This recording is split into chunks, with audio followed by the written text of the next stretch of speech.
Здравствуйте, в эфире «Настоящее время». Из студии в Вашингтоне с вами Наташа Мозговая. Сегодня в программе «Электроереван». Протестующие не собираются покидать проспект Баграмяна. Переговоры по иранской ядерной программе. Главные вопросы остаются неразрешенными. Конечная дата заключения договора будет отложена. И американские военные врачи прибыли в Украину помочь коллегам поставить на ноги украинских военнослужащих. Начинаем с новостей из Праги. Сергей, пожалуйста. События дня в настоящем времени из Праги. Я Сергей Дорофеев. Здравствуйте. И начинаем с новостей из Армении. В Ереване акция протеста продолжается. Решение властей заморозить тарифы на электроэнергию, повышение которых и вызвало массовые протесты, не смогло остановить людей. О том, что происходит на проспекте Баграмяна сейчас, корреспондент программы Шахида Якуб. Противостояние слабых, так назвал нынешнюю ситуацию один из ереванских аналитиков. И на самом деле у митингующих нет политических требований, никаких правительств, кроме одного, оно экономическое. Это отмена решения правительства увеличить тарифы на электроэнергию. В то же время власти не совсем понимают, что делать с этой ситуацией, потому что принять силовое решение этой проблемы невозможно. Здесь вечером собирается слишком много народу, многотысячная толпа, здесь и семьи, дети, очень много студентов. Естественно, разогнать эту толпу силовыми методами рисковое политическое решение. Атмосфера Еревана в эти дни. Далее в материале нашего корреспондента. Она отправилась в столицу Армении в пятницу и все последние дни и ночи провела рядом с митингующими. Чем живут люди, о чем говорят и чего в итоге добиваются. Каждое утро на проспекте Баграмян начинается одинаково – с уборки улицы. Утренняя смена протестующих активно убирает мусор, оставшийся с вечера, ну а ночевавшие здесь постепенно просыпаются. Работа идет слаженно, и побывав здесь несколько дней, приятно удивляешься тому, что несмотря на многотысячную толпу, которая собирается здесь ежедневно, на проспекте чисто. Но те, кто уже проснулся, занимаются активной физкультурой. 90% участников акции – молодежь, большинство – студенты и те, кто приходит в выходные и после работы. Сегодня, так как у меня выходной день, в субботу, я 8:30 вышла, спустилась сюда, увидела здесь воду раздают. Подошла к девочкам, говорю, чем вам помочь? В любое время суток атмосфера здесь царит празднично дружелюбная. Волонтеры раздают еду, воду, непередаваемое чувство единства, ведь главное требование протестующих касается всех граждан Армении. Здесь просто мы для того, чтобы над нами не издевалось правительство. Мы не хотим дорожания электроэнергии, мы хотим жить нормальной жизнью. Слово табу здесь Майдан. Все в один голос повторяют, что Баграмян – это не Майдан. И вот почему. А что вы ассоциируете со словом Майдан? С Майданом?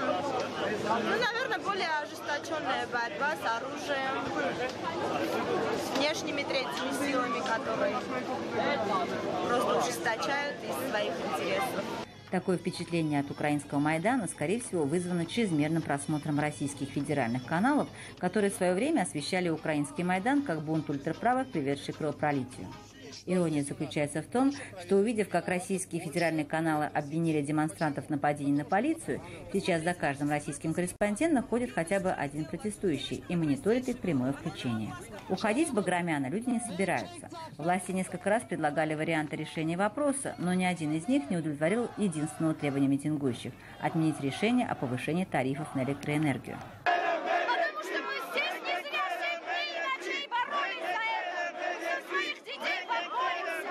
Пока никто из представителей исполнительной власти к митингующим не выходил.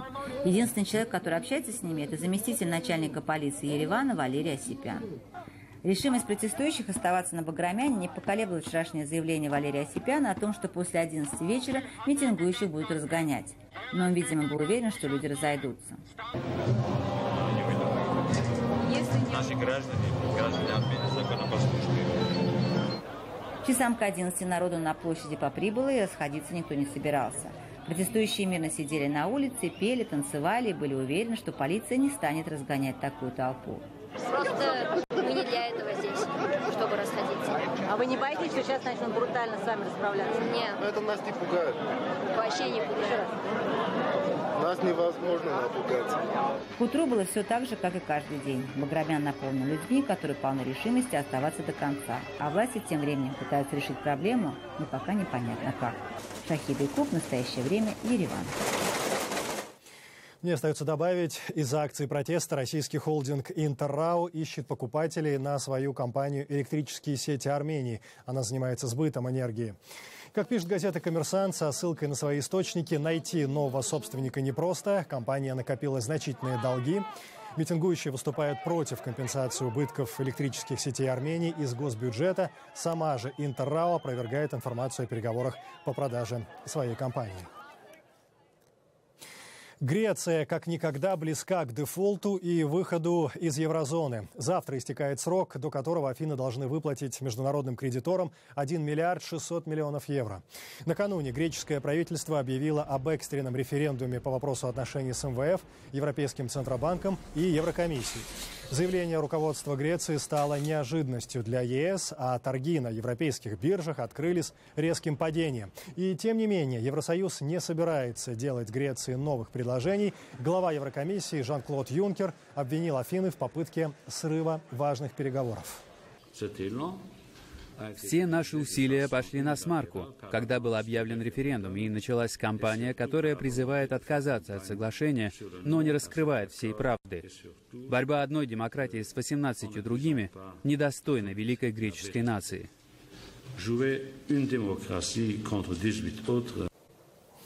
Референдум по вопросу, поддержать условия международных кредиторов или нет, пройдет в Греции 5 июля, в воскресенье. До этого времени в стране не будут работать банки. Отмечу, всю минувшую ночь люди стояли в очередях в банкоматы. Материал Рейтер, рассказывает Артем Шануров. В Греции на неделю приостановили работу банки. Официальное решение принято правительством страны. Всю минувшую ночь около банкоматов выстраивались длинные очереди. Люди пытались успеть в последний момент снять наличные. Начиная с понедельника в стране разрешены только внутренние онлайн-транзакции, без перевода денег за границу. В банкоматах можно будет снять не более 60 евро в сутки. Это ограничение не коснется туристов. Владельцы карт иностранных банков смогут обналичить любую сумму. В урегулировании разногласий между греческим правительством и международными кредиторами пока что прогресса нет. Афины официально оформили намерение провести референдум по предложениям еврокредиторов. Жителям страны предстоит ответить на вопрос, принимать ли проект соглашения с условиями о продлении финансовой помощи. Премьер-министр страны назвал условия кредиторов невыполнимыми и противоречащими общеевропейским ценностям и призвал жителей к спокойствию. Мы справимся. Греческий народ проявит себя достойно перед лицом шантажа и несправедливости. И это будет посланием надежды и гордости всей Европе. Министры финансов Еврогруппы, в свою очередь, заявляют, что поддержка закончится после 30 июня. Для Греции это будет означать дефолт. Во вторник Афины должны выплатить 1 миллиард и 600 миллионов евро Международному валютному фонду. Если деньги не будут внесены, это может ускорить выход страны из еврозоны. Германия заявляет, народ Греции в любом случае может рассчитывать на гуманитарную помощь. Мы дали ясно понять, что бы ни случилось, мы обеспечим помощь греческому народу. Даже если на референдуме они проголосуют «нет», мы не бросим их в беде. Ситуацию усложняет прежде всего греческое правительство.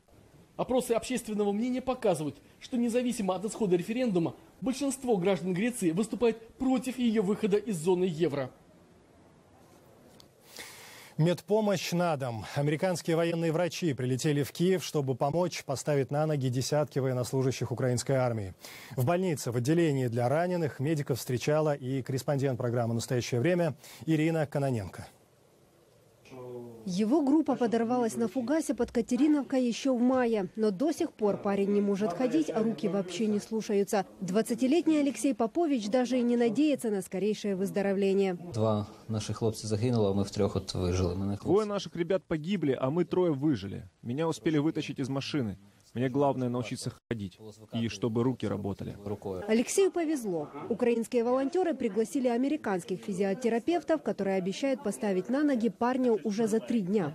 Смотри, вот так ты можешь делать движение вперед, назад, и это не вставая с кресла, и не надо крутить колеса, только правильно двигайся. Эдвин Монрой показывает на себе, как нужно правильно двигаться, чтобы у пациента все получилось. Если толково научить, то парни могут заниматься самостоятельно, говорит Эдвин. Сегодня был прекрасный старт. У тебя все получится, вот увидишь. Главное, чтобы ты делал упражнения не только с докторами, но и самостоятельно.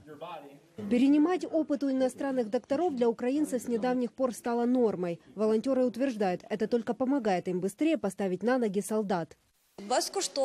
Они приехали в Украину бесплатно. Для докторов очень важно время. Нужно максимально эффективно использовать пребывание в Украине. Поэтому они стараются вылечить как можно больше солдат.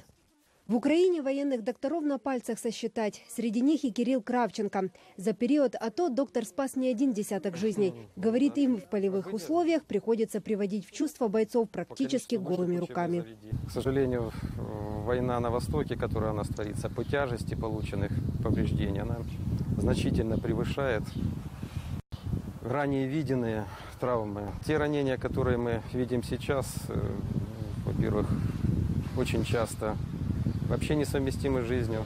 Тем не менее, личный опыт и советы иностранных коллег не раз выручали в сложных ситуациях. Кириллу Кравченко приходилось работать и с американцами, и с немцами, и с австралийскими специалистами. Американские доктора за неделю в Украине помогли начать ходить больше 10 ребятам. А вот украинец Кирилл Кравченко уже сейчас готовится ехать на поле боя на восток. Ирина Кононенко, «Настоящее время», Киев.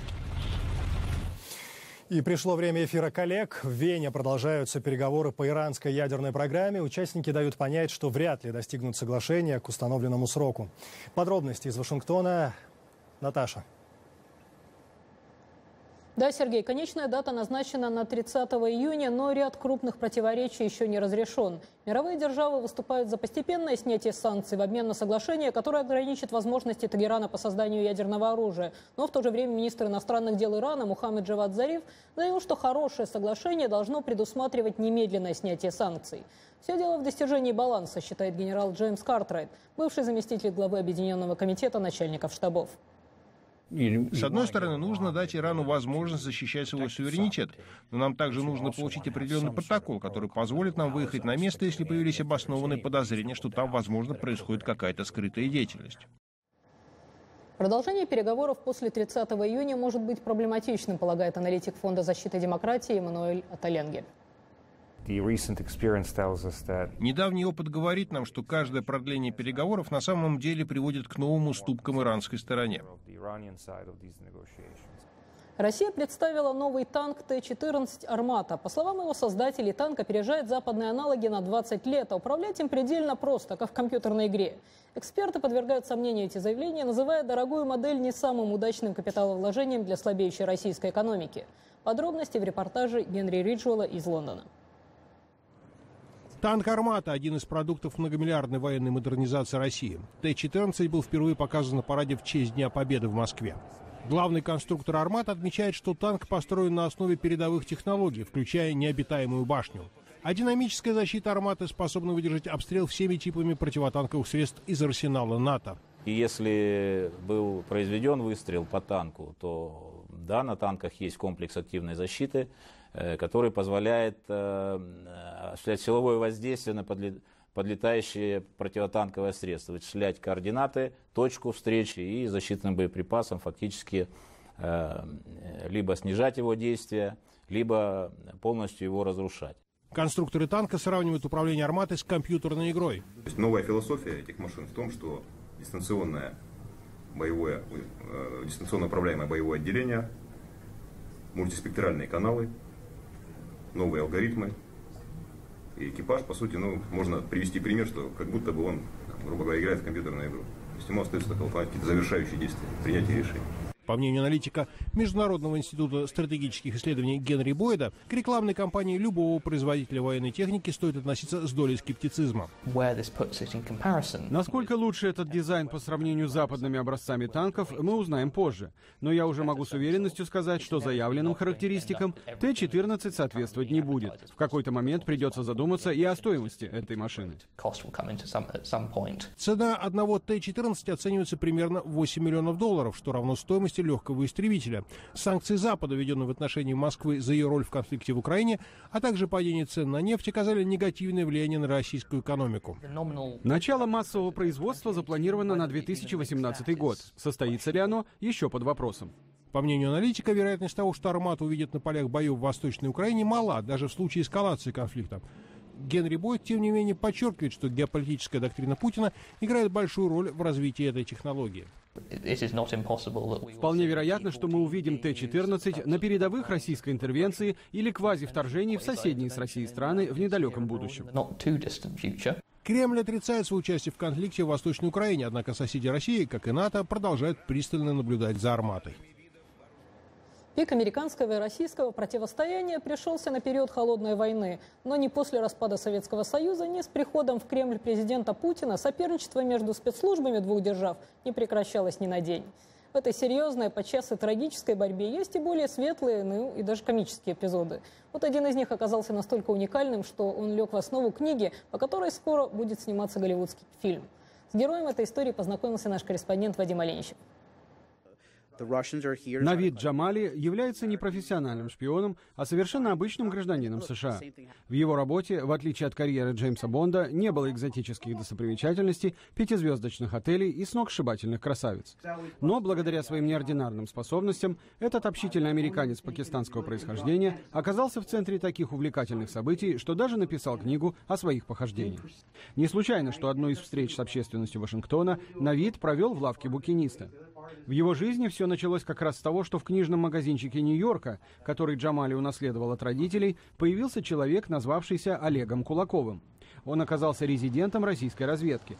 Об этом Навиду сообщили агенты ФБР, которые вскоре пришли, чтобы навести справки о таинственном русском. Джамали всегда был патриотически настроенным молодым человеком и, недолго думая, предложил ФБР услуги двойного агента. В спецслужбе эту идею одобрили, и уже вскоре Кулаков отрапортовал в Москву об успешной вербовке нового агента. После контактов с русскими я убедился, что для разведчика из России получить назначение в Соединенные Штаты – это вершина профессиональной карьеры. Мне пришлось наблюдать, как они работают, и могу сказать, что они присылают сюда только самых способных и проверенных. Это люди не только большого профессионализма, но и большой самоотдачи. Человек, который способен выполнять секретную работу в незнакомой стране, во враждебной обстановке, вызывает у меня только уважение. За дезинформацию технического характера американец регулярно получал от Кулакова толстенькие конверты с деньгами. Чтобы его не раскрыли, Джамали тратил эти деньги на дорогие покупки. В отчетности ФБР, с улыбкой посетовал он, этот заработок приходилось указывать как услуги консультанта и платить с него подоходный налог в 32%. Оказавшись в положении двойного агента, Навид Джамали вскоре начал сознавать, что за его внешне неброской работой скрываются более масштабные вещи. Все эти приватные встречи и переданные украдкой секретные данные на самом деле представляют собой столкновение интересов двух мощных ядерных держав. И каждая из них готова пойти на большие жертвы, чтобы обеспечить себе стратегическое преимущество. Вот это осознание своей скромной, но неотъемлемой роли в противостоянии двух систем делает, по словам Навида, работу шпиона, а тем более двойного агента, уникальной по уровню эмоционального воздействия.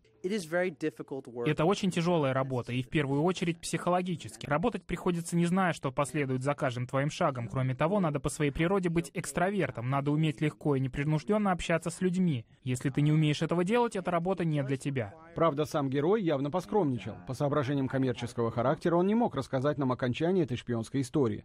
Но оно оказалось настолько захватывающим, что Марк Уэбб, режиссер кинофильма «Человек-паук 2», скоро будет снимать боевик по написанной Навидом книге. Сообщим только, что российскому резиденту Олегу Кулакову пришлось после этого закончить карьеру в спецслужбах и сменить профессию. Что же касается Навида Джамали, то из бывшего двойного агента он на глазах превращается в знаменитость. Вадим Оленичев, Андрей Дегтярев. Настоящее время. Вашингтон. В Молдове прошел второй тур местных выборов. Мэром Кишинева стал проевропейский кандидат. Подробности у коллег в Праге. Так и есть, Наташа. Дарин Киртоаке сохранил за собой кресло мэра, был переизбран на третий срок с 53% голосов. По данным ЦИК, за его соперницу Зинаиду Гречану от партии социалистов во время этой гонки, ее называли пророссийским кандидатом, отдали голоса около 47% избирателей. Социалисты итогов выборов не признали и уже заявили, что будут их оспаривать. По их мнению, в ходе голосования были зафиксированы нарушения. К событиям в Беларуси. В Минске сегодня речь шла о недругах. Александр Лукашенко принял с докладом о ситуации в стране председателя КГБ Валерия Вакульчика. Как передает агентство Белта, Лукашенко заявил, цитата, «Наши недруги слишком уж активизировались на западных рубежах у наших границ». Валерий Вакульчик на это заметил, в Беларуси обстановка стабильная. Однако вместе с тем происходит наращивание присутствия НАТО на западных рубежах, а также обострение криминогенной обстановки на южных границах. Осенью этого года в Беларуси президентские выборы. О том, что думают минчане о главном голосовании пятилетки, в вопросе нашего корреспондента. Знаю, что проходят каждые 4 года с одним и тем же результатом. Традиция добрая. Все ходят, все голосуют одинаково.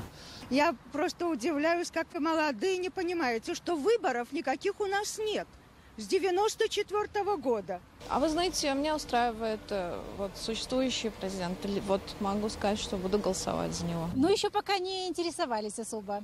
Вот, знаем только Лукашенко. А кого еще больше? Еще ничего не знаем. Оппозиционеров не знаем. Что бы мы ни сказали, он будет избран.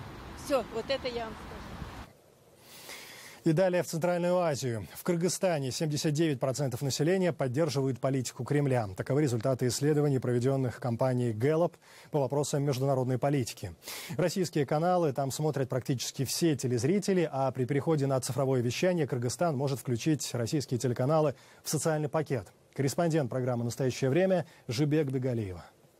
Вообще уродство какое-то. Это как так? Ни за что, ни про что убивать людей. Причем своих. Ну ладно, фашистами там были. О том, что происходит в мире, в том числе на Украине, Валентина Мартес, как и миллионы других кыргызстанцев, узнает из российских телеканалов. Их здесь смотрят в каждом доме. В России, я думаю, они всю правду показывают, как есть. Сомнений в объективности российских СМИ у многих в республике не было и этой весной, когда главные рупоры Кремля забили тревогу. США готовят цветной переворот в Бишкеке. «Комсомольская правда», «Лента.ру» и федеральные каналы один за другим рассказывали о якобы подозрительном грузе, который доставили в американское посольство. И якобы именно с такой же посылки из Америки начался Майдан в Киеве. Хотя почему доставка обычного строительного материала для нового здания посольства считается подозрительной, непонятно. С тех пор прошло почти полгода. Революции в Кыргызстане даже и не пахнет. Я это воспринимаю как очередной такой ход пропагандистский. Потому что достаточно выигрышно раздувать истерию. В собственное противостояние с Америкой Москва втянула и Кыргызстан. Так едва ли не день в день с российскими. Местные госканалы показали якобы сенсационный материал о том, как один из лидеров недавнего митинга в защиту Конституции встретился с главой дипмиссии США.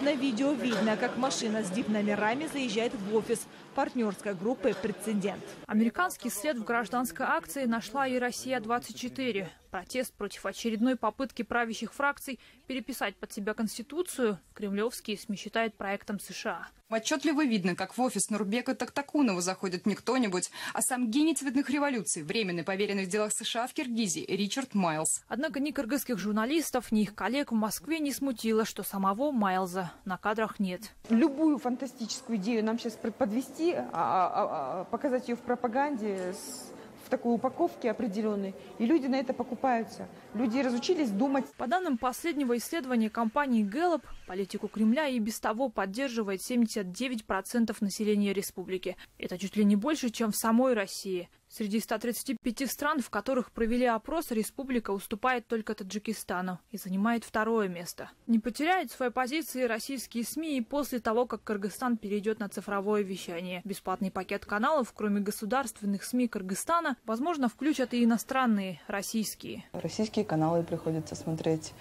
У нас и передач нету.